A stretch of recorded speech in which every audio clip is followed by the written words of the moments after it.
Hello friends, in this quick tutorial I'm gonna be showing you how to delete poll on Facebook Messenger. But before getting started this video, make sure to subscribe, how to unmute it.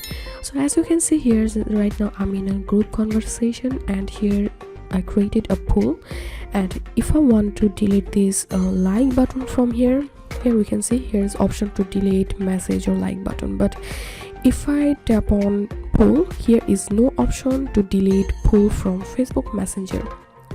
So the main thing I want to tell you that you can't delete poll on Facebook Messenger because of here is no option to delete this. But if you really want to delete the poll, you have to delete the entire conversation. Like if I want to delete this poll from this group conversation, then I have to delete entire this conversation. So for that I'm clicking on this I button here, and from here I'm clicking on delete conversation and delete.